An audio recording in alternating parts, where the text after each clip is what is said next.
Welcome to this special vacation episode of the Mazza's Musings podcast. That's right. Meghan, Eileen, and I are off to Disney World, but of course we wanted to make sure that you had another episode so you wouldn't miss us. And so this week, I actually have a very special episode. I gathered some other Disney dudes together to talk about what makes Disney so special to us, to reflect on some of the great experiences we have, to talk about what keeps us coming back, and really just to kind of have an opportunity to reflect some of the camaraderie. Because truthfully, not everybody really thinks that Disney can be for guys. So really, this is not so much a, hey, I told you so kind of thing. It's more just a reflection of that people from all different walks of life, different ages, who have had different life experiences, can all find common ground here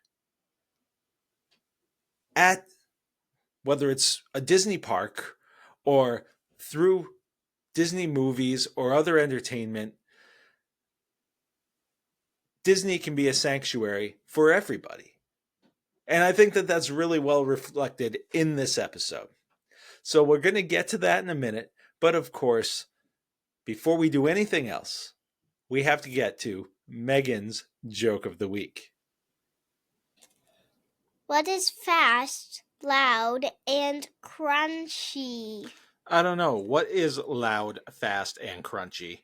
A rocket ship. Ah, that's a good one. All right. Well, there's another great joke from Meghan. Hopefully these are just providing a little smile for you every week. And you know what else is going to provide a smile, I think, is this episode.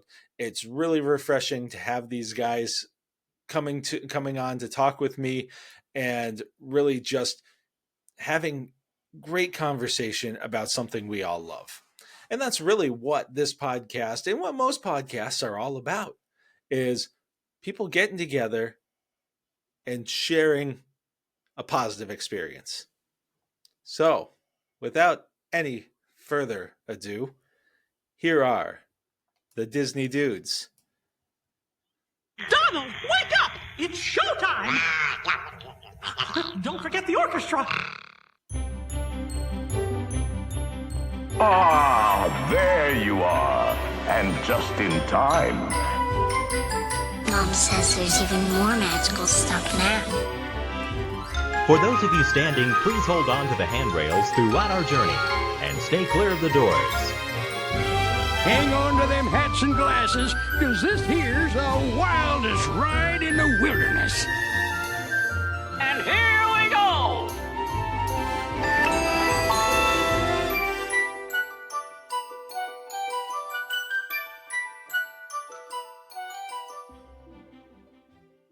Well, welcome everybody to an episode that I'm very excited is finally happening. This is something that I have had in my brain for a while, and I'm glad that we're finally getting able to do this. I think that there is a real perception out there that Disney is only for certain audiences, and I can certainly say from personal experience, people seeing my car with the Disney magnets on the back and then seeing me get out of it elicits responses, mostly surprise, that I am a guy who is legitimately enthusiastic about Disney and going to Disney parks and all the things that are kind of involved with being a Disney, quote unquote, Disney adult. So I thought that it would be a great thing to get some guys together to talk about what speaks to us about Disney, what keeps bringing us back, and what really makes it special for us. So thank you to all of the guys who are here today. We've got two Joes, Troy and Nick, joining me. And so I guess we'll start this off by just talking a little bit about how our Disney journeys, so to speak, got started. So I guess I'll kick it off. I've told my story on the podcast a couple of times, so I won't belabor it. But essentially, I wasn't a real Disney enthusiast until I met my wife, Eileen. We went to Disney World for our anniversary, or excuse me, for our honeymoon. And then we went back for our 5-year anniversary. And we decided, well, maybe this is something we'll do every 5 years. But then we started finding ourselves doing it more often than 5 years. So then we ended up finding out that Meghan was on the way. And at that point, we had talked with a Disney Vacation Club agent. And we decided, well, we're not going to do Disney less once we have a kid, right? And so we just kind of decided to go for it, dove in, and really, with each experience that I've had, I've become more and more enthusiastic about it. So that's kind of how my Disney experience got started. I'm going to start around the room with Nick. If you wanted to go ahead and kind of introduce yourself and how your Disney story starts. Yeah, absolutely. Hi, guys. I'm Nick from Mickey and Minutes, and I'm really happy to be here, by the way. Thanks for having me. This is awesome. Thanks for being here. Yeah, absolutely. So my Disney journey got started literally as an infant, honestly. I grew up in Miami, Florida, so I was a local for a big chunk of my life. I moved to Texas, where I live now, when I was in high school. But growing up, my family, we were annual pass holders. And so we would go 3, 4, 5, 6 times a year. And it was just always in my DNA. My first trip, I wasn't even a year old, my first trip. And it's just always been a part of my life. And then moving to Texas and not being an annual pass holder, honestly, has been really, really difficult. But I still go as often as I can, usually about two times a year. And as an adult, I met my wife, and lucky for me, she's also a Disney adult. And that was honestly a big part of why we got together, And so we go together all the time now. She's my partner, my Disney buddy. And yeah, it's just always been a part of me. All right, we've got 2 Joes here, so we'll start with Joe Yu. If you want to let us know where you're from and thanks, Chris. Thanks for having me on. Hey guys, so I'm from the Chicagoland area, so I'm kind of far away from both parks, and I grew up. I'm from the '70s. I'm as old as Walt Disney World itself. So the '70s was a strange time for Disney, because as a corporation, when you look back on it, they at the time in the '70s, they really didn't know. There was no plan B after Walt died. Like, well, how do we keep this going?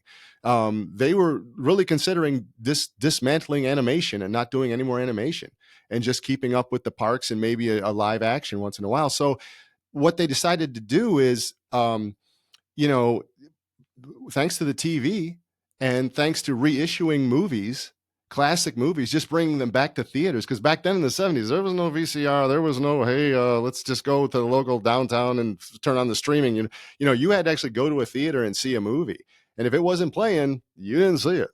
So when I was a kid, the first movie I was taken to that I can recall that was Disney was Snow White and Seven Dwarfs. And that blew my mind. And that just turned me on to, honestly, I had an older sister, and Disney was already kind of force fed to me, kind of like what Nick was saying. I was just born into it. There was Disney books around the house. My sister was into Disney. Even when we went to school, we saw Disney at school. They would have movies at school. They would get out the old projector and put the 2 reels on it. And, we'd be watching Dumbo or something that would, break midway through. So you'd see part of it and then the rest would burn up or jobble or whatever. I ain't never seen no elephant. Oh, hit the lights, Jimmy. So, you always saw Disney, it seemed like, in the '70s. The show was on Sunday nights. They were still rerunning, The Wonderful World of Disney. Dick Wesson, The Wonderful World of Disney. When you would hear that, you'd get all excited. Oh, there's a new show on. It's going to be what is it going to be tonight?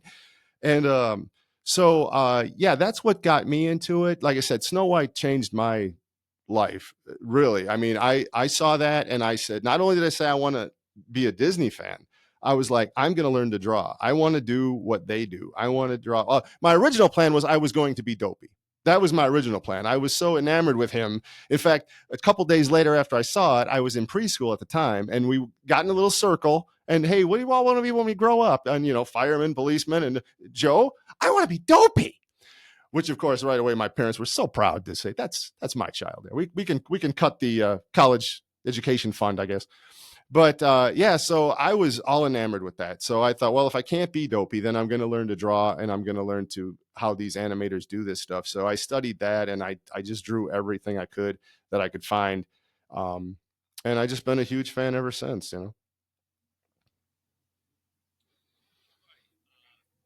Troy, now we should mention that a few of us are podcasters, including myself, obviously.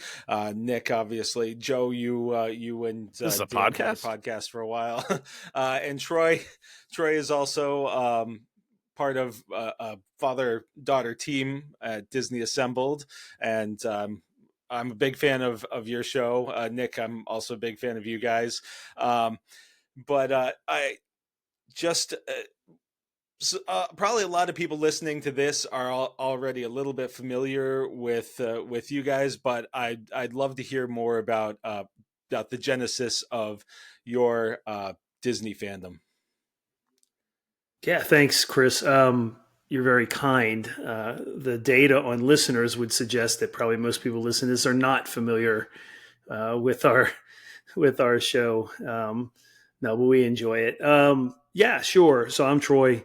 As Chris said, I am the co-host of Disney Assembled. I've been doing that with my daughter for about 5 years now. So we started that back in 2021. So yeah, my Disney, my story, it's kind of boring. I mean, a lot like our friend Joe, who just introduced himself. I am as old as Walt Disney World. The lighting in here is flattering, but I am as old as Walt Disney World. And I too was not necessarily raised in a family that talked a lot about Disney, but I mean, we would go to the theater once in a while, see stuff. I would say The Wonderful World of Disney on Sunday night was usually a part of our family routine. We grew up next to an open field and a couple of ditches. And so, picking blackberries and making waffles on Sunday night and watching Disney was a regular activity in our house. And that was always lots of fun. I appreciated the animation, but my animation stuff appreciation was more towards like the Humphrey the Bear shorts when those would come on. I mean, I thought those were like the best things ever with Donald Duck, but more of the live action for me, I was, everything was cowboys and everything else growing up. So, I mean, Davy Crockett and Zorro, if that was coming on Sunday night on Wonderful World Disney, I was watching it because I thought that was like the best stuff ever. But it wasn't until maybe 8th grade, 7th grade, somewhere around there, I did a trip with a youth group to Disney World, and we'd never been to a park before. And I think the immersive park experience sort of opened my eyes to what this Disney thing was really all about. I mean, I saw movies and all that was fine, but it wasn't until I started to understand the level of detail that goes into the storytelling and the experience they wanted people to have. I think that stuck with me long term, because even now, I mean, we'll watch, the content, but I'm equally as interested, I would say, in the business side of Disney and learning about customer service and leadership and stuff through Walt's lessons. So yeah, I think it's just a long journey through life. You get older, you start paying attention to other things. And I think there's something for everyone if you look close enough in the Disney experience. And that's kind of how we are. All right, and we've got Joe L, who, for those of you who don't know, Joe and I go a ways back. We went to college together, and we've shared some Disney stories over the years for sure. We've never been together, which I'd imagine may happen at some point, but it hasn't to this point.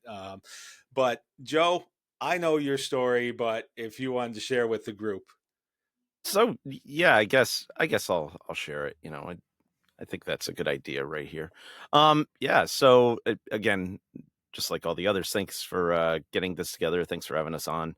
No, my Disney experience, right? I feel like I grew up in a really awesome time for Disney animation.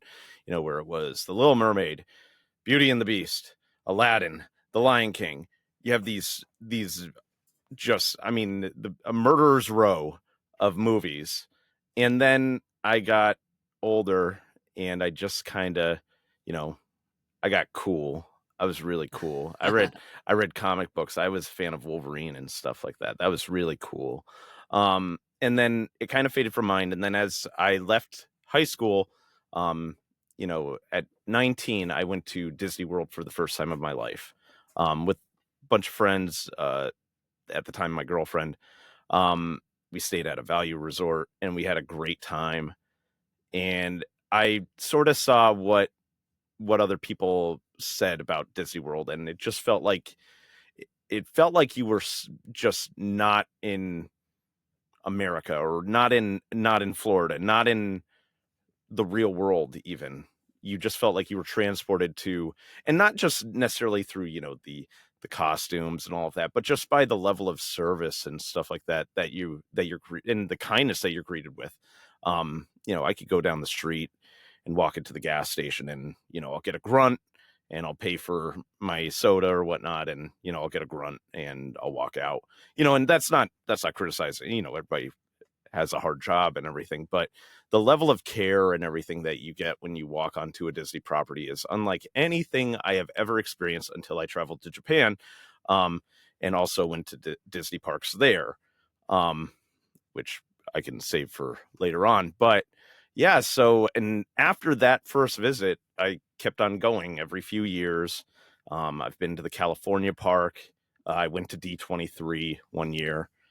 And just have really enjoyed, and I can get into this deeper later, but just kind of how Disney has grown with me now that I'm 40 years old and I'm entrenched in what I like, but Disney became a part of that as I was getting older. So, yeah. Yeah, I think that one thing that I'm finding as a common theme, whether it's the parks or the storytelling in movies or other, Disney IP and properties, is there's a sense of just immersiveness to it. It's something that you can get lost in, and I think that there's a real value to that. Does anybody remember like a moment that you were just like, well, this is it. I'm hooked. Well, I feel like since, I've been going since before I could remember, those moments probably happened before I could remember. But like as an adult, there's every time Disney opens something new, I get that feeling again. Like I'll never forget the first time walking into Galaxy's Edge or Pandora, and Disney just keeps, hitting the nail on the head with these immersive properties that every time you walk into a new experience that Disney offers, it's usually this breathtaking wow moment. And I feel like as Disney fans, we're privileged to have those kinds of moments just over and over and over again.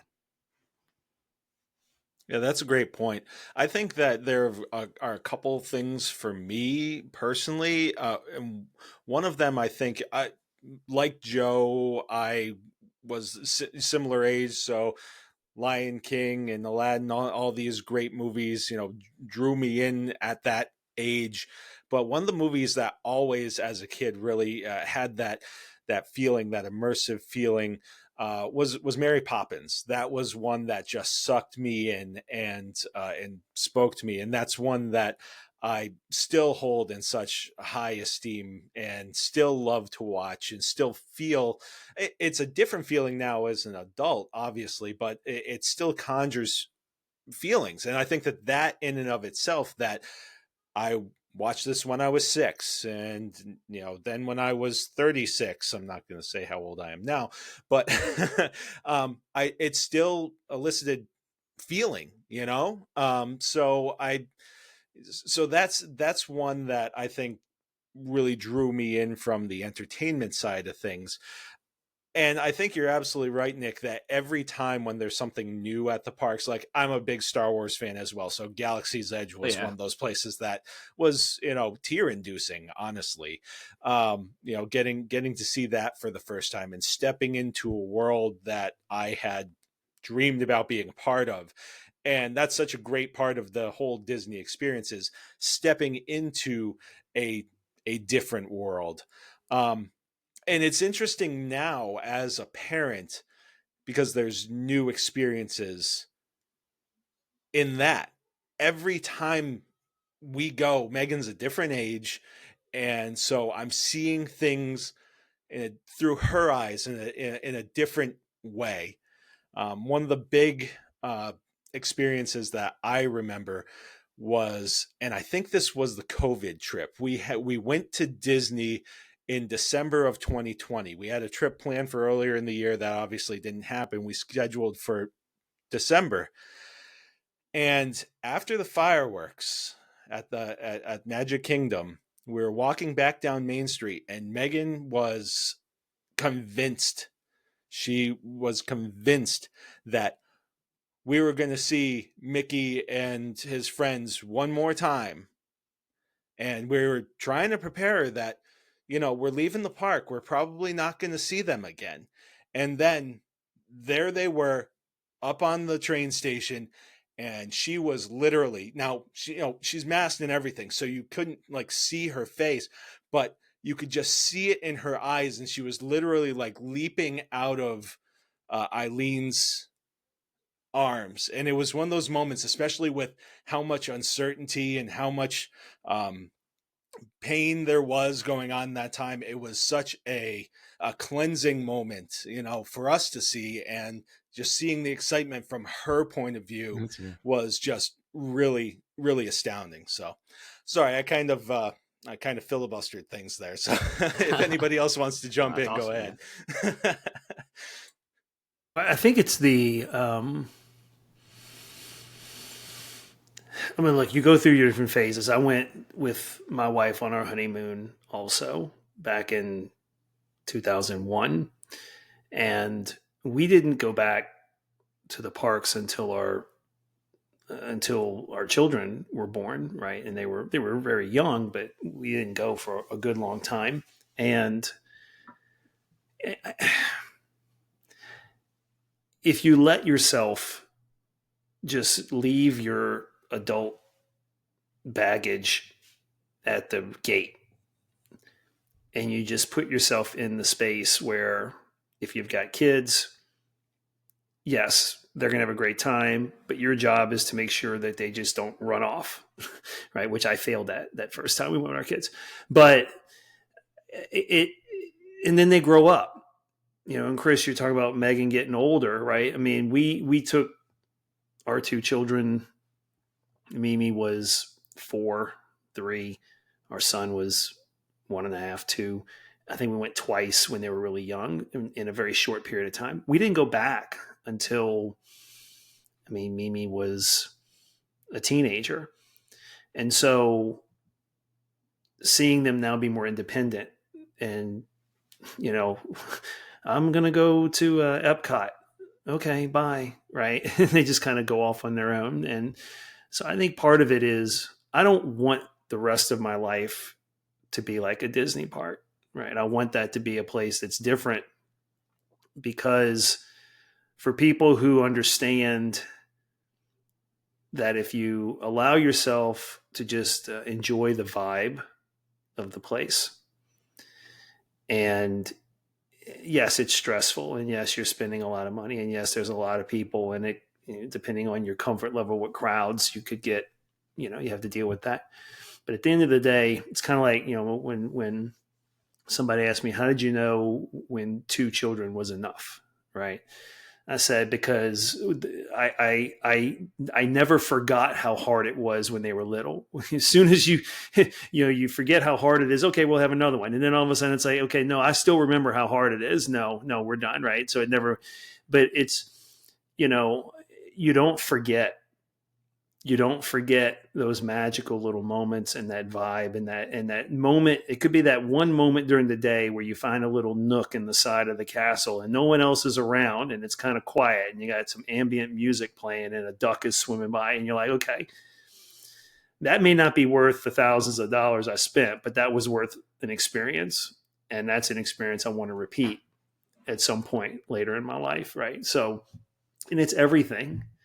It's whether you're a Star Wars fan or a Pixar or whatever. I mean, everybody's got their different flavor, but I think the general, for me, the hook is I know I can go there, and for a while, I know what I need is going to be taken care of by some other people, and they're going to have an experience for me as I choose to have it. That is going to be both enjoyable and to some extent therapeutic. And then you go home. Chris, start saving again, right? For me, I was just real quick, to kind of piggyback on what Troy was just talking about going there and just kind of reality check your brain at the door. Before I was talking about how, Snow White just was a revelation for me. The first time I got to Disney World I was 27. So, I as a kid, I desperately wanted to go, but it was like, no, you're not, because my mom did not travel well. She air sickness, car sickness of me. There was a lot of sickness. So, I was not going there. I found it there was a Hallmark book that was a pop-up book it was called A Day at Walt Disney World or A Visit to Walt Disney World or something. And it was like, here, Joe, this is just as good. Look, you open it up. Oh, look, it's almost like being there. The boat pops up. So that was all I was getting. So I had one shot I had at it where here in Chicago, they had a WFLD before it became Fox, channel. It was WFLD, UHF. So they had a contest of like a tic-tac-toe thing where they would put different cartoon characters that they showed in the morning in the tic-tac-toe board. And you had to watch each day. They would reveal a new character and you had to write it in and then send in the card when you got all 3. And it was Walt Disney World trip for 4. That's the winner. So I sent in. Yeah, I get my 3. I diligently every day watched it, sent in. 2 weeks later, I get a letter, WFLD. I'm like, this is it. I open it up. Congratulations, you're a winner. I went crazy. I went, no, we're going. We're finally going to go. I got it. We won. I went all over the house. We're going to Disney World. Then finally, my mom and dad were like, what does it say? What does it really say? Is there tickets in there? How do you know you won? I open it up. I'm like, look, it says, congratulations, you won the tic-tac-toe con. You are pleased to announce that you are the winner of second place. Second place. Chris, I didn't even know there was a second place. What is second place? The Disney trip is all I wanted here. So I look down, it says you've won a $10 gift certificate to Toys R Us. Congratulations, Joe. So at the time, get this though, at the time, we didn't even have a Toys R Us in my town. So the Toys R Us was like 4 towns away. So I was so dejected. I'm like, this is it. This is a sign. God hates me. I'm never going to Disney. I can't go. I can't even go to Toys R Us now. I can't do anything. So then finally, my podcast partner there on the Mousetail show, Dan, back when we were in our 20s, he says to me one day, he's like, we should just go do a guys trip. He's like, is there any place you've wanted to go or you want to go see or whatever? I'm like, at this point, Dan had never really told me. We've known each other since high school, and he never really told me that he was a big Disney fan. So I didn't even know that. So I was just like, you know what? If I could go to Disney World, I want to go so bad since I was 7. And he's like, yeah, we can go there. I haven't been there. And he had gone there a few times as a kid. So he knew Disney World. So he's like, yeah, let's go. And we went. And so when we get there and Chris, I remember this like it was yesterday. We're going in on the monorail. We stayed at the Polynesian, took it in the monorail, heading into Magic Kingdom. And I said to Dan, I go, if we find Dopey anywhere in this park, I don't care. I am getting a picture. I don't care if I got to stand in line. I don't care if I got to kick kids to the side. I'm getting to that picture. Well, lo and behold, we walk in, and I'm walking in. For who do I see right away? There's Doc. There's Happy. There's Grumpy. And I'm like, oh my God, the Seven Dwarfs are out. Where's Dopey? There's no Dopey. There's no Dopey. Why not Dopey? I turn the corner, and they're on his own in like kind of set up, because this was like in December. It was Christmas. So there was like a tree and a sleigh, and Dopey was there taking pictures, like a little setup just for him. And I got in that line, and I'm in there with nothing but 6-year-olds.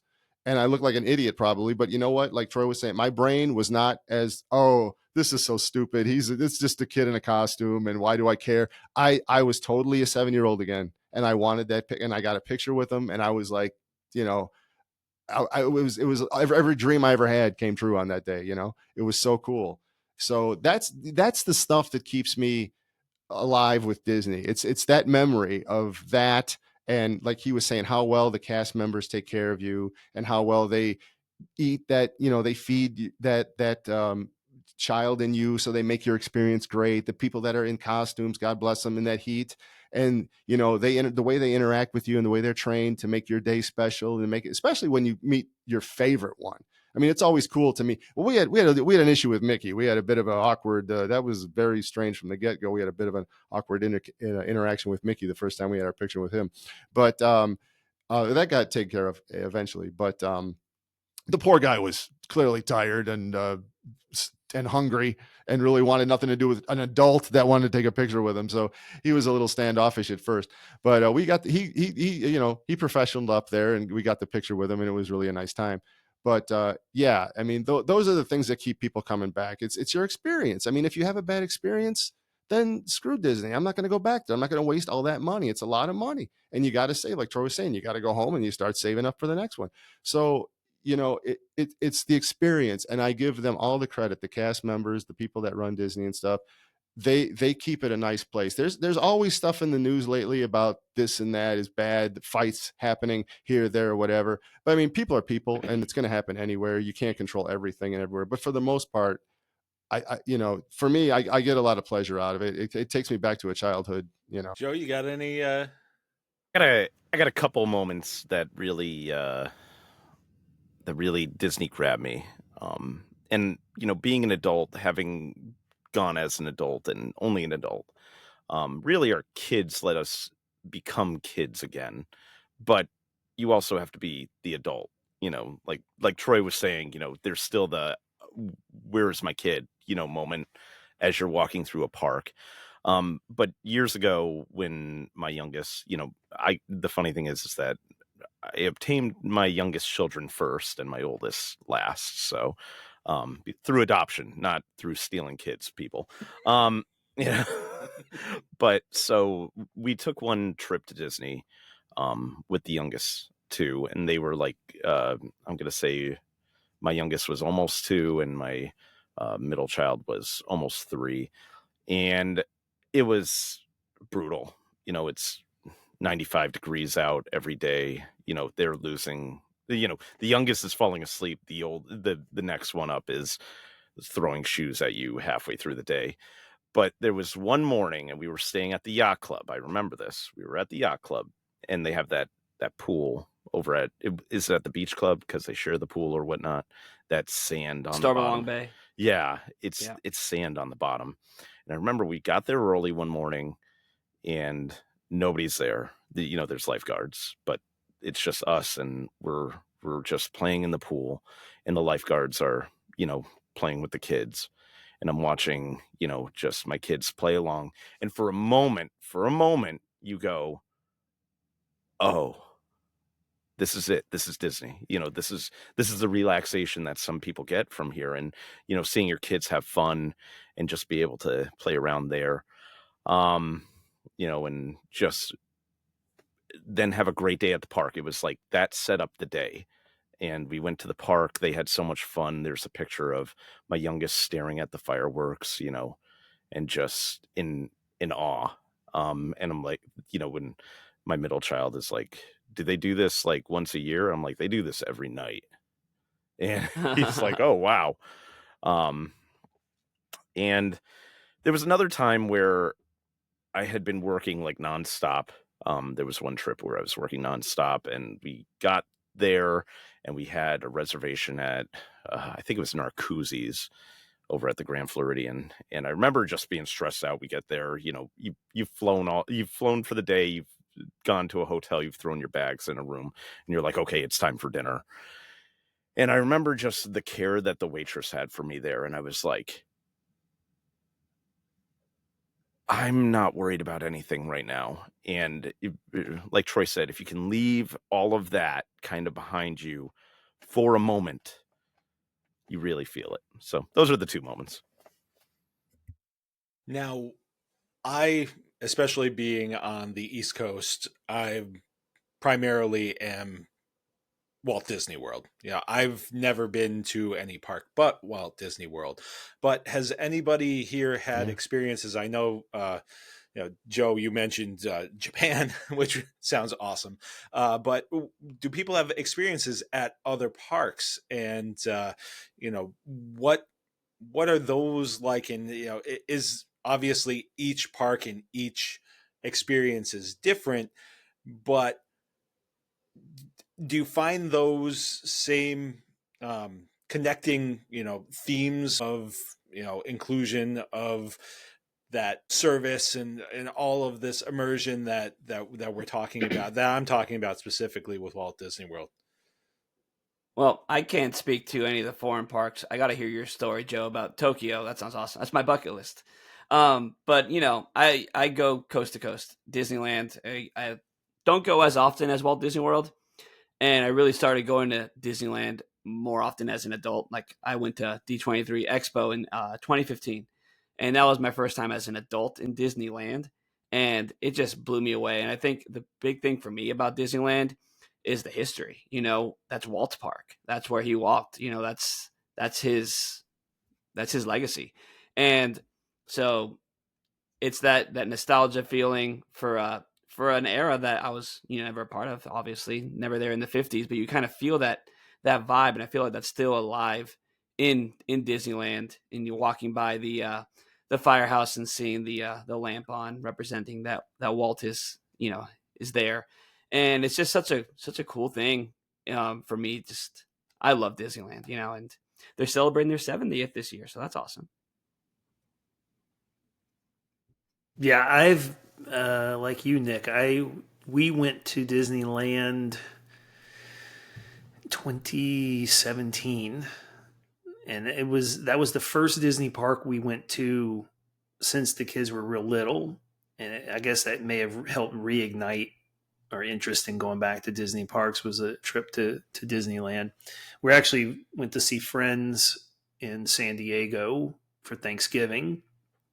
And while we were there, we just drove up and did, I think it was 2 days, 3 days there. And yeah, I think, I really, really enjoyed Disneyland for very similar but different reasons. I think of all the parks, it's probably the one that is the hardest for Disney to want to make changes to. Because to Nick's point, you walk in, and if you know anything about Disney history, unless you're just a complete, you're ignorant to the whole Disney thing, which is fine, right? But if you know anything about it and you walk in and you realize what that park means to everything else that's happened, it really is almost overwhelming. And it's a very special place. I was asked, somebody asked me recently about the difference between Disneyland and Disney World, which do I prefer? And I said, look, it's kind of like if you decide to grow a little garden in your backyard, right? You have this little plot of land you can tend to, you grow a few crops, and you get some, maybe, cucumbers or whatever, tomato. So you got a little small garden, and you work on it and you work on it and you get really good at it and you enjoy it. And then you realize, maybe I like this so much, I'm going to join this, co-op, and I'm going to go work on this community garden over here in this much bigger area, right? And then maybe you get really good at that, and then you retire and you want to go buy a farm somewhere and be a farmer, right? To me, that's kind of what it is. It's the same vibe, but the scale is just so different to the whole thing. But So if quaint. you love Disney World, you'll love Disneyland. If you love Disneyland, you'll love Disney World for very similar reasons, but also very different reasons. It's very easy to understand how Disneyland is a real locals park, because it's just where you go, right? It's just like I go across the street to the park, across the street from our house. They just go to Disneyland, right? So Luckies. yeah, very lucky. But like Nick, we would love to go back to Disneyland soon, but there's no plan to do that. But yeah, we'd love to do that. Well, I like that you said that they're less likely to make major changes at Disneyland. I think about like how we're losing our Rivers of America here in Florida, and I feel like there's a lot more untouchable stuff in Disneyland, and I think that's part of the charm. I think people are less likely to rip that park apart. And I hope it doesn't become like a museum, because Walt never wanted the park to be like a museum. No, yeah. But I think there's a happy medium. Yeah, I think to your point, yeah. I mean, building Galaxy's Edge was a significant addition to Disneyland, right? But no one seems to be complaining about it, being there. So, but yeah, wonderful park. But I am interested to hear what Joe has to say about going overseas, because that's something probably we'll never get to do. So, I'll hear it. Yeah, why don't I dive right into it then? So, yeah, I mean, so I've been to Japan a few times now, and I've been to Tokyo Disney and Tokyo Disney Sea twice now. So, and I just went this past year on a trip for my 40th and all that. So, let me tell you. So, one of the more interesting, the whole entire thing of you hide the castle until you hit a certain point and everything, and it holds true there as well. Tokyo Disneyland, obviously smaller than, let's say the Magic Kingdom or whatnot. But still kind of gives you that feel and gives you that vibe. But it's funny, when you are in Tokyo Disneyland, you feel very much in America. I'm not going to lie. You feel very much like you're in Disneyland or Disney World. And it's almost off-putting, because you're struggling through a language. I don't speak fluent Japanese. So I've been struggling through a language, and then suddenly everybody speaks English. And it's like it's like, whoa, okay, this got easier. And Tokyo Disneyland has a lot of the rides that you expect, Star Tours, Space Mountain, stuff like that. Small World, just to name a few.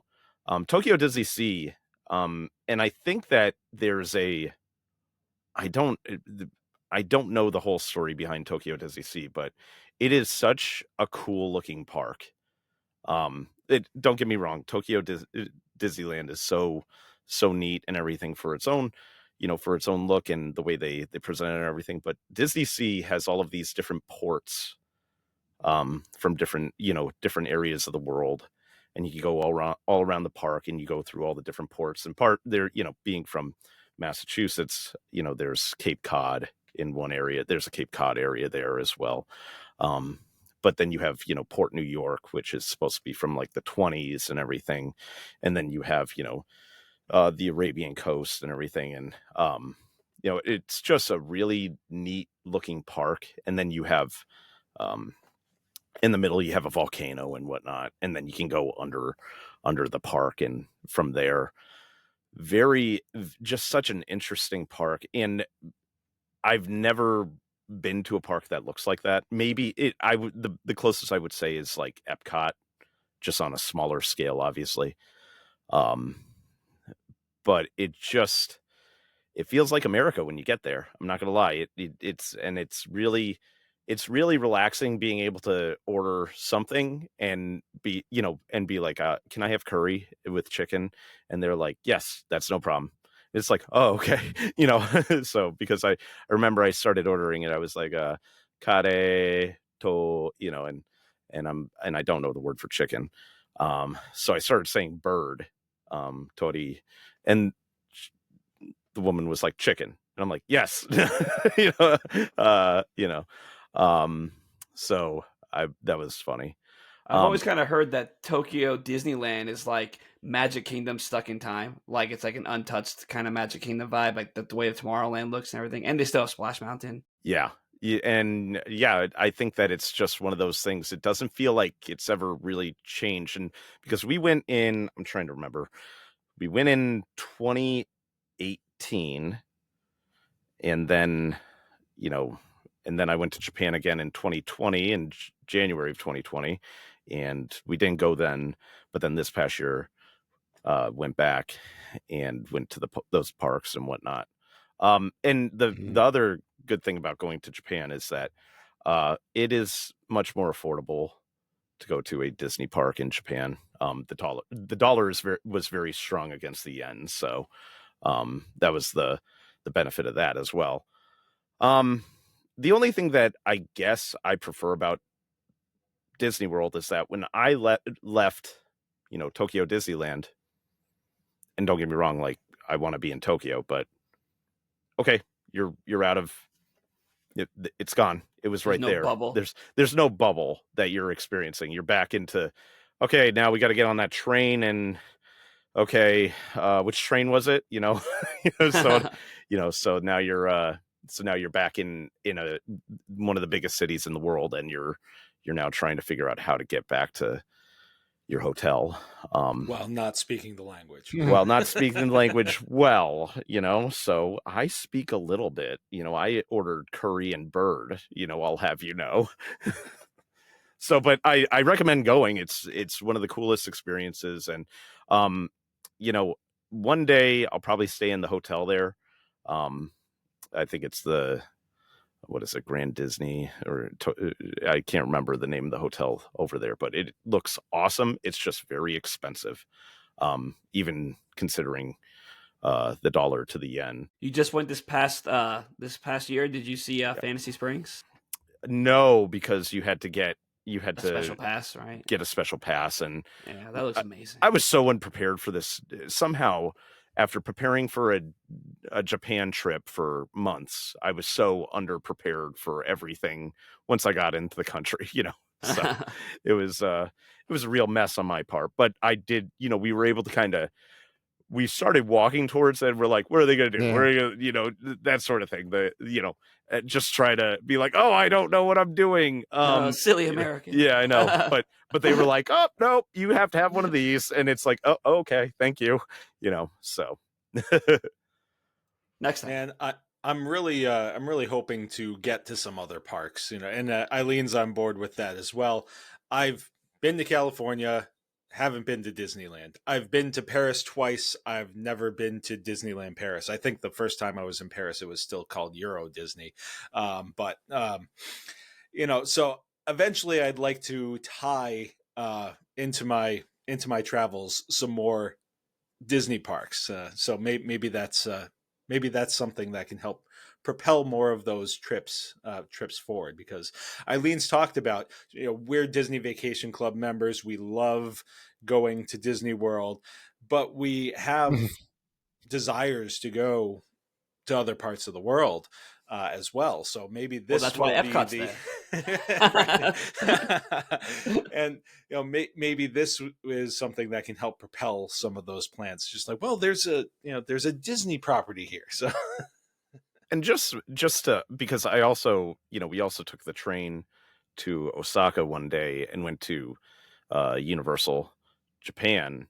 And I've never been to a Universal park, amazingly, other than, that one. But to see the comparison is really, because in Universal Japan, I felt like, with the exception of the Harry Potter area, I felt like it's things. Here's the thing. There's a thing. There's another thing. That's a thing. They're rides, but there's not as much organization of, thought in the design of the park, and to being like, you're in the future here, and now you're in fantasy, and now it was just, here's a pterodactyl ride. Now that's Jaws over there. It's like, okay. So that was one of the things that really stands out to me when going to a Disney park, as opposed to having gone to now Universal Japan. And I think that's one of the things that really makes Disney fans, us, want to keep going back to Disney parks. Like we talked about earlier, it's the immersion, and that's a big difference, I think, between, like you said, Disney and Universal. Thing. Disney World is, you walk in, now you're in Galaxy's Edge, or you're wherever, and I feel like that's the Disney difference. Yeah. I think that it's also one of the reasons why people, Disney fans like us, uh, have reservations about changes. Is there's a worry about that continuity, about that. Is this going to interrupt the theming that's here? Is this all going to fit together in a way that's going to keep that immersive experience? And so it's certainly something, when there are these changes, that I understand why people can be hesitant about it, because there's always that worry of that disruption. And absolutely, like Joe can speak to this. We have a Six Flags near us, and people are like, "Oh, well, you go to Disney, you must love Six Flags." Mhm. I can't tell you the last time I set foot in a Six same. Flags. Chicago, I have a I- Six Flags in my it's a city. ghetto. Also, I live in San We- Antonio. I We have don't Six go to Flags here Great too. I America. never go. I don't ever go. It's, I would. Ugh. and I'm not, for those who are into that. There are some people who are big amusement park people, So, yeah. and love the rides, the thrill rides. That's a great thing, but just understanding that Disney's a different kind of element. It's a different animal in and of itself. It's a theme park, not an amusement park. I'm that guy. I'm the guy who's like, "Oh, you like going to the Disney amusement parks?" I'm like, "Hey, that's theme park, buddy." Now, one thing that we've talked a little bit about is how our relationship, so to speak, with Disney changes as we get older. But one of the things that, and along with that comes new experiences. One of the things that for me was a new experience that really helped deepen my appreciation for Disney, or finding new appreciation for Disney, was taking part in Run Disney events. It provided for me just a completely different perspective on the parks, and part of that perspective is somewhat familiar because it's exhaustion, but in a different form.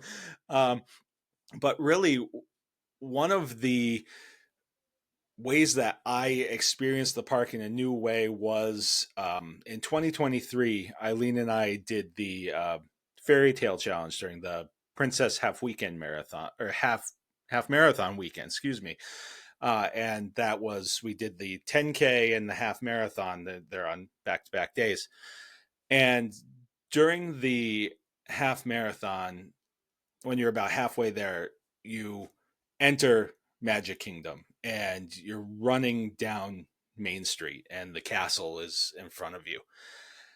And I pictured in my mind what that moment was going to be like.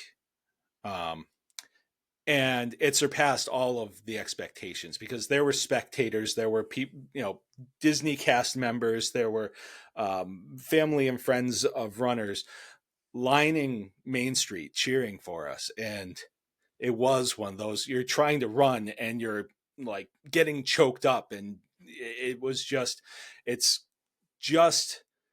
the sun is just starting to come up on top of everything else, because you start these races at like 5:30 in the morning. And it was just seeing that place that I've been so many times in just a different perspective. And I don't know if it was necessarily a new appreciation is a word for it, but it was a different way that I connected with Walt Disney World. So that's something that has stood out to me as something new that I've been able to experience.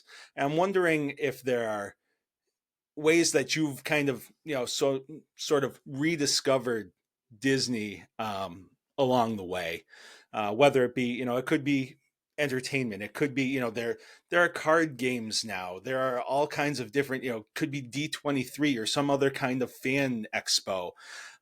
Have you had these experiences that have kind of reawakened or had you look at Disney in a different kind of way? I kind of told you the beginning of my story how I grew up in Florida as an annual pass holder, and I, like most other dudes, I guess, I kind of fell out of it for a minute, right? I'm a musician. I play in bands. I've played in bands my whole life, and there was a time in my life where my whole life was touring and playing music, and what brought me back, I feel like, was podcasts. Honestly, like I discovered some really good Disney history podcasts, and it kind of reawakened this idea of like, oh man, I really love this. Like I never stopped going during this time, but it was never like it wasn't the forefront of my mind.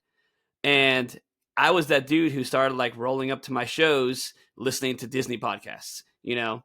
And Wedway Radio was one of my favorite podcasts. They're defunct now, but they would give really great Disney history lessons. And so learning the history and eventually, like I said, I went to D23 and being immersed in the history and the fandom and stuff is what really kind of brought me back and renewed it for me. And I think that's why I became a podcaster, is because I was like, man, this really immersed me when I'm not at Disney. It immersed me in the Disney-ness and really brought that back, lit that fire again. And I want to do the same for other people.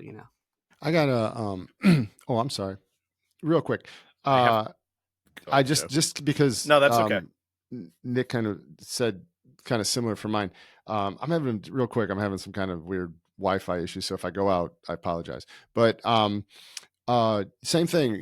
Dan and I started up our podcast, and I was always big into Disney. I always, I kept up with it. I never really faded out. I was always because of the art. I was always everything new that came out. Hey, that's a new look for Disney, blah blah. But doing our podcast, I had to really study because like I said, Dan wanted to talk mainly parks, which really wasn't my stronghold because I only been there 3 times. But so when we would do podcasts, I had to really learn. I had to study. I had to watch YouTube videos. I had to read books. I had, look on the internet, Wikipedia and stuff and try to find. And I found it fascinating. Things I learned about the park, about Disney, about the animation studios, about, and it put me on a whole nother level of it that I wasn't really thinking of before. I mean, it's funny too as an adult. I think when you go to Disney as a kid or whatever, or the first time you go there and you're just in awe of everything. It's just everything is so cool. Oh my God, and everything looks huge and it's amazing. And one thing real quick, I think Walt doesn't get enough credit for is architecture. I mean, there's a lot of things now we would not have, malls, things like that really was because of Walt's architecture skills of building up Disney and Disneyland, the way he designed things.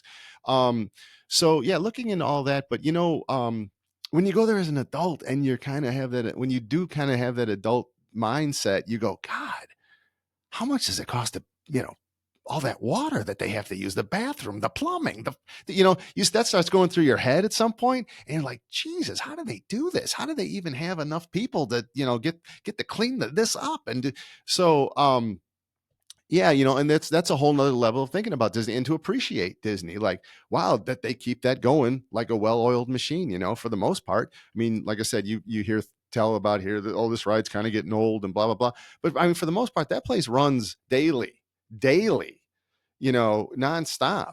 And yeah, you have your breakdowns. That's going to happen.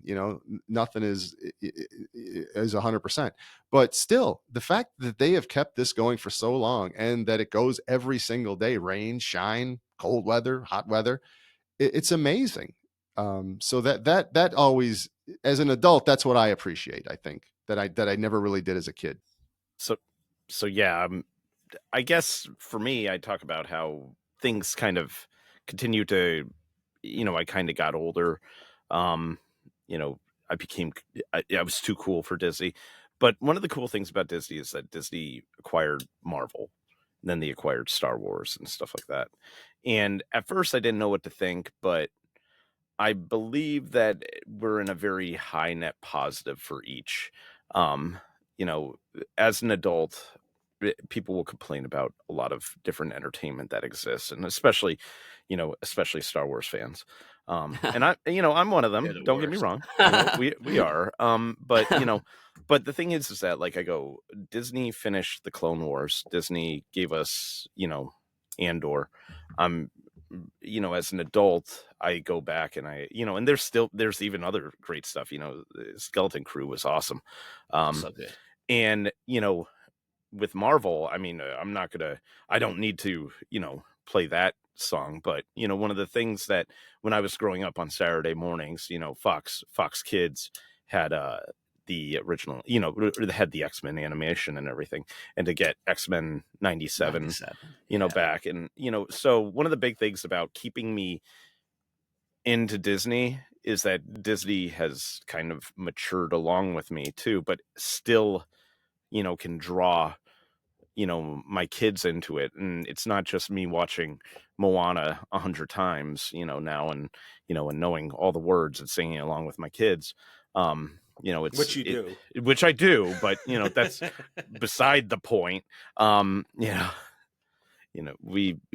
has come along with me, I would say.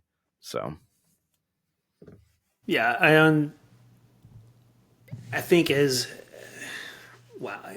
I think the Disneyland trip in 2017 helped get the focus for the kids, really more Mimi than our son, back on the Disney side. And I know she and I was talking about it after that, and eventually leading to us starting the podcast. But I would say, I think as I got older and as my career changed over time, as I was accepting more responsibility professionally, I was trying to draw inspiration from other things that I've experienced to figure out where are some lessons in things that have worked well, things that I think are well run, things that people like, right? What can I learn from these experiences? And I think, it's going to sound, contrary to what I said before about leaving your baggage at the door and going in and allowing yourself to just enjoy the space. And then when you leave, you got to go back to the world.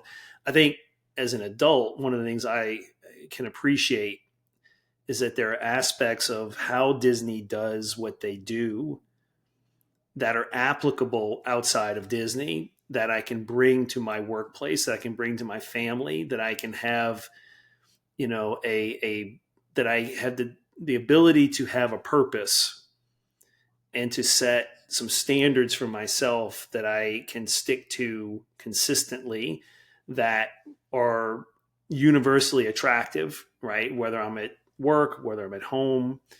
And look, we all make mistakes. You have to sometimes, one of the things, because I've been fortunate enough to attend two Disney Institute courses.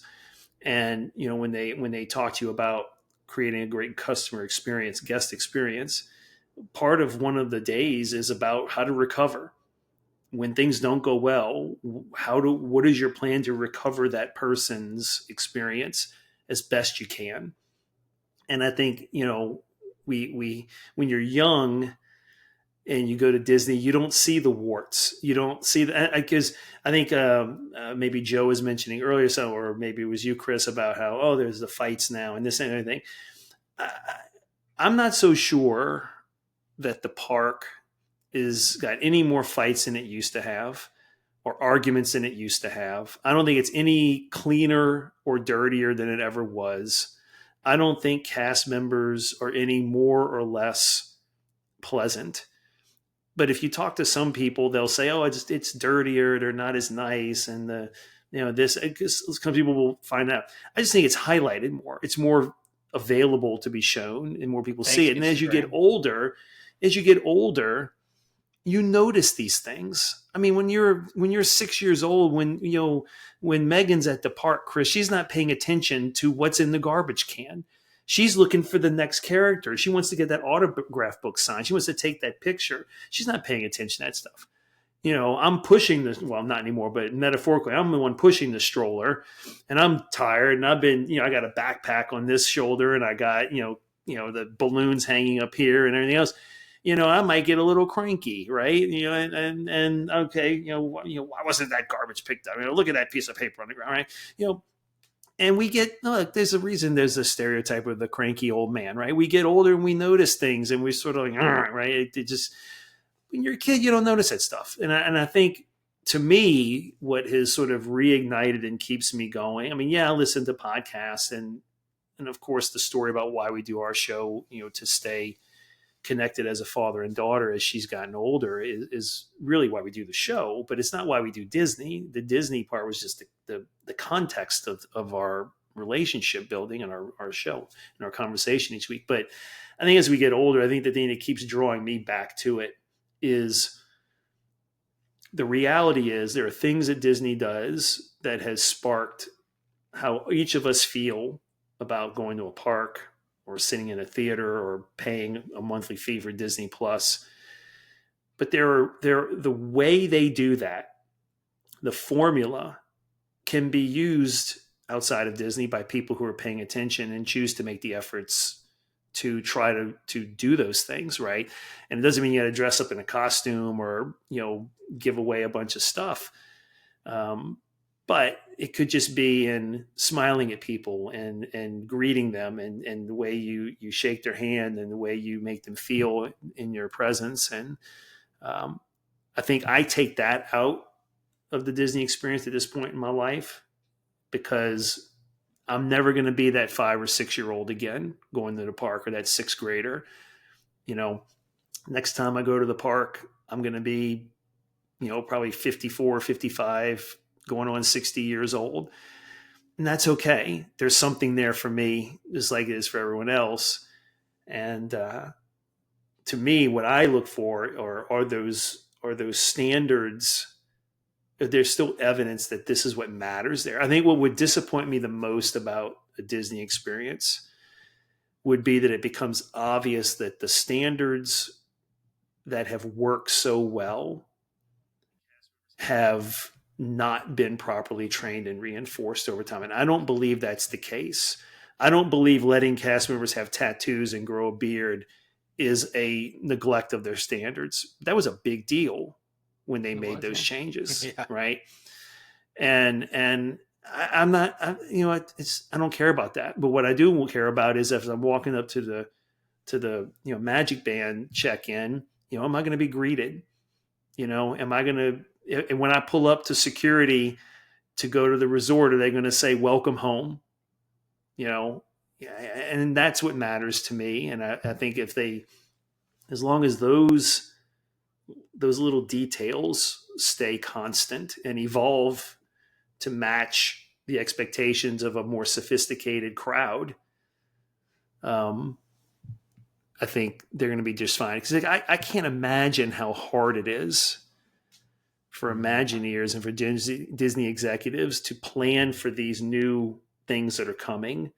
Villains Land, the Cars thing in the middle of the park, the Monsters Inc., and the backlash. And I mean, yeah, I love, Muppets 3D, and I'm sad to see it go and all this other stuff. But nothing is hidden anymore. They tell you what's coming, and it's broadcast by thousands of people on their social networks.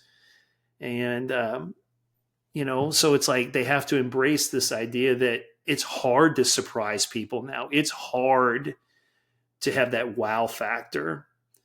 And what's so impressive is that they continue to do it over and over and over again. And, I just think that's really amazing to me. At this point in my life, that is the most amazing thing, that they can consistently wow you in a day and age where if you want to find out how that Pepper's Ghost effect works, just go online. It's not a secret anymore. But you're still wowed when the ghost is riding next to you on your way out. And that's just fantastic.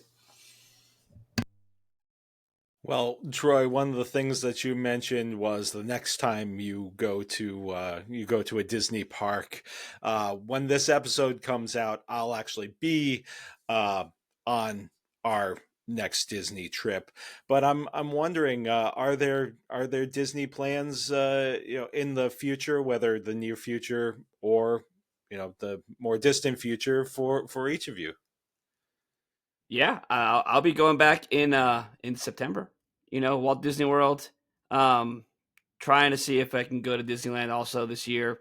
Hit up that 70th. Check out that new Walt animatronic. So yeah, definitely. There's always a trip in the future. Sorry, guys. I'm going back to Japan this summer. I was about to ask, are you going to Japan? I'm going to Japan this summer. So yeah, I'll be back there. My wife and I were actually pricing out Japan, dude, and because that's definitely in our. I say it's my bucket list, but it's definitely in my near future. I might have to talk to you after the show or something. Yeah, and definitely. Pick your brain about this because Yeah, it's I gonna be mean, awesome. the key for Japan is it's the flight. The flight is the biggest part of the trip, and then everything else is you'll spend as much as you buy there, and you can eat cheap anywhere, even in the park. You can eat, because I remember getting that curry dish, and I was like, "How much did that curry dish run me?" And I was like, "Oh, that was like $8."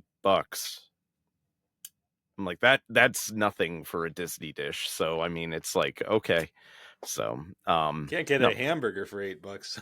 Yeah, I know, right? So Yeah. but yeah, when I do go, man, I'm gonna order the curry and bird. yeah, get the curry Right? and bird. One day, man. I think for us, we don't have a trip planned, but I think there are a few things coming on the horizon that are very real possibilities. One is, for me, I plan to do more Disney Institute courses, right? So I am hoping to go.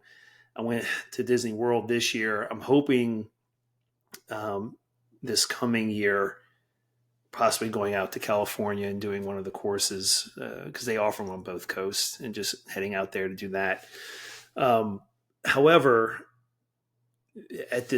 probably not at this very moment, but in short order, I know Mimi is going to be applying for the college program now that she's in college, and she's been talking about doing that. And so Very cool. if she gets accepted into the college program, I'm sure we're going to make some trips out there to check in on her, just to make sure she's safe. Not because we need to go have fun, just to make sure she's okay.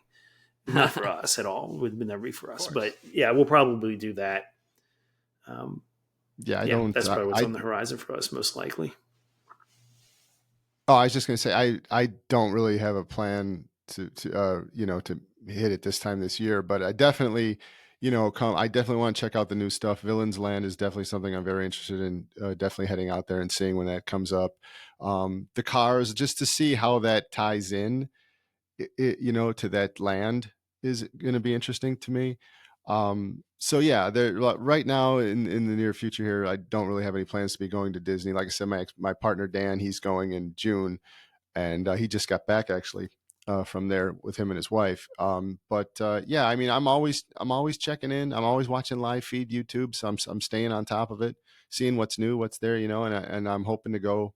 Like I said, when all this new stuff hits, I definitely want to check those things out. All right. Well, gentlemen, I'm so very appreciative for you guys joining me. I thought that this was a great discussion. I'd love to do another one of these again.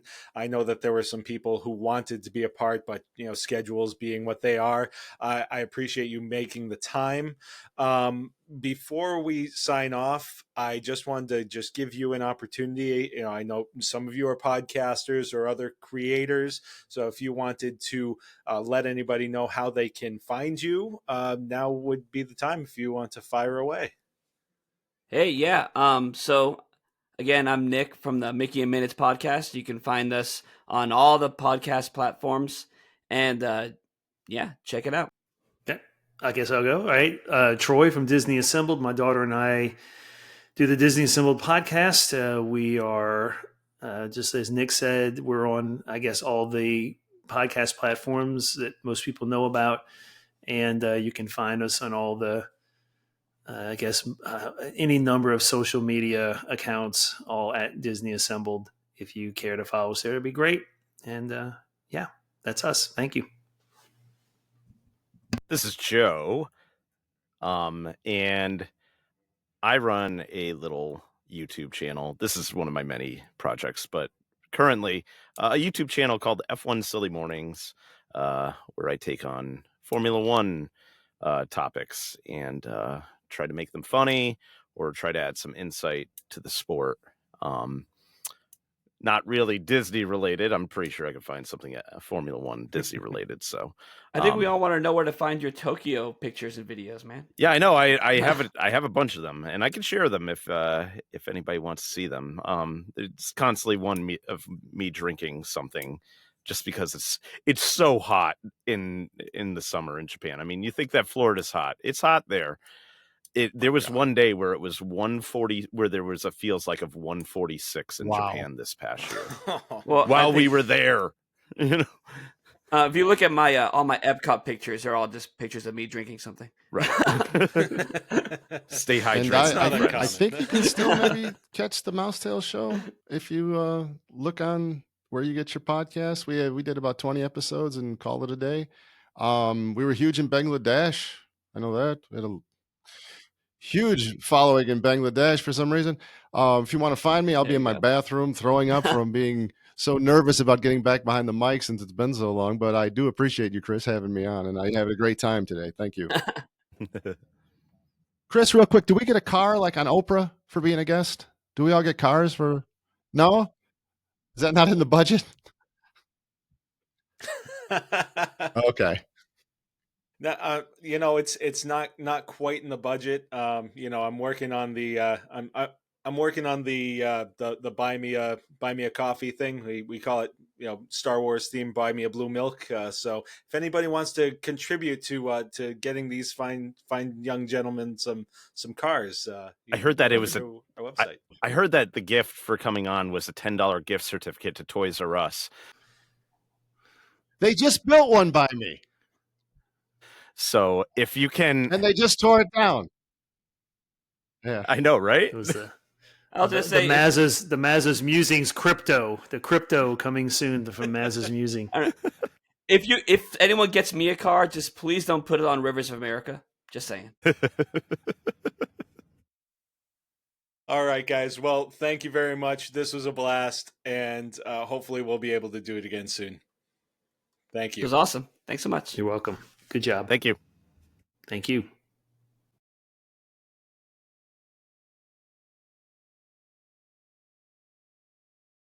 Sorry, I was having so many issues.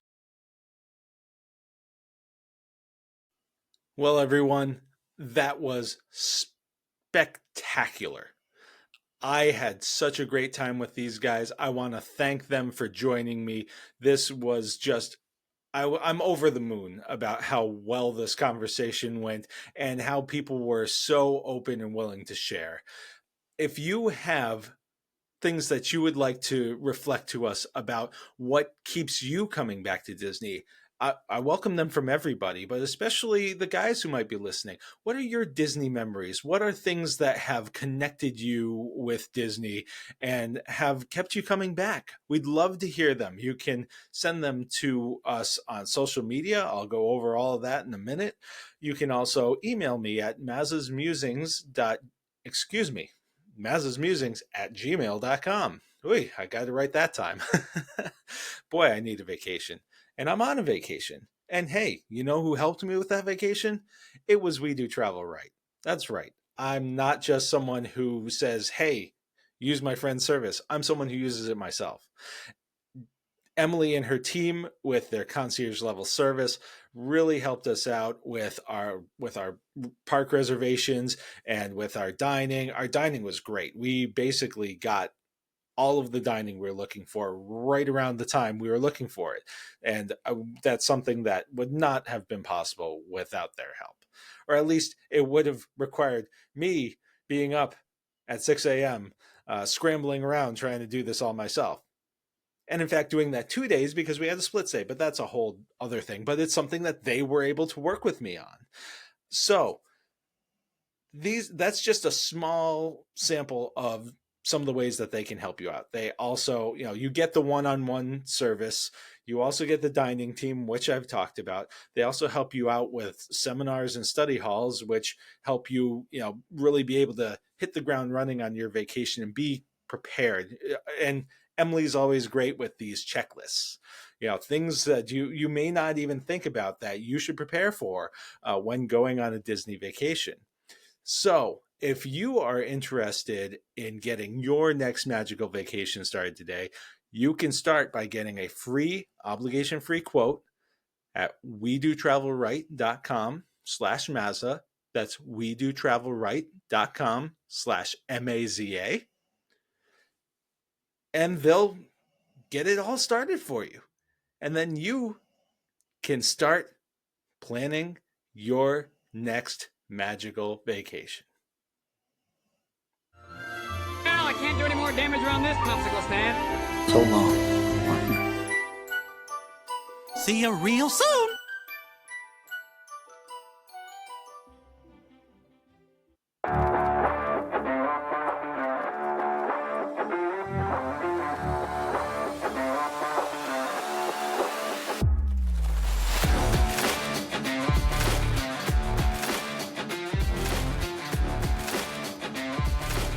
Well, really not much else for me to say about this one. I think I pretty much said it all. The only other thing that I have left to say is thank you very much for listening. And if you're enjoying what you are hearing, please tell your friends. Word of mouth is probably the best way for us to grow our audience. But if you're looking to do something a little bit extra, if you leave a rating or review on whatever podcatcher you use, that also helps bump us up in the algorithms and the lists that help make us more visible to potential new listeners. So we'd appreciate any thumbs up, 5 stars, however your podcatcher does it. And you can also interact with us either via social media. We're on the Facebook at Maz's Musings, the Maz's Musings podcast. We are also, it's coming off the rails here for me. We're also on Instagram, Threads, and X, formerly known as Twitter, at Maz's Musings Pod. We're also playing around with TikTok at Maz's Musings Podcast. We are also on Blue Sky if you happen to prefer that social media platform. So most places you can find us if you just, do a simple search. You can also find links to a whole bunch of this stuff by going to our website, which is mazasmusings.wordpress.com. And while you're there, you can sign up for our newsletter where you'll get information on upcoming episodes, past episodes. We do shout outs to other podcasts. We also will give you some information on some sweepstakes or other contests or other information that may be of interest to our listeners.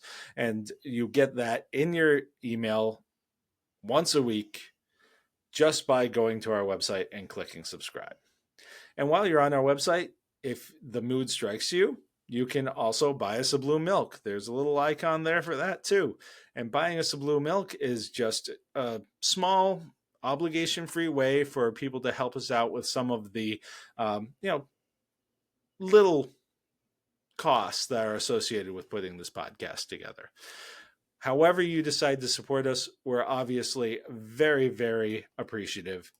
And once again, I just have to say how appreciative I am to the guys who joined me on this podcast.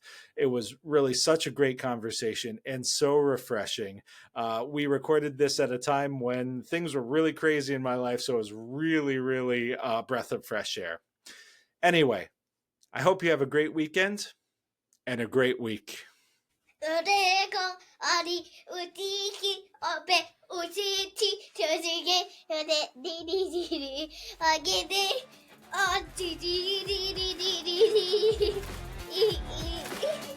Bye, everyone.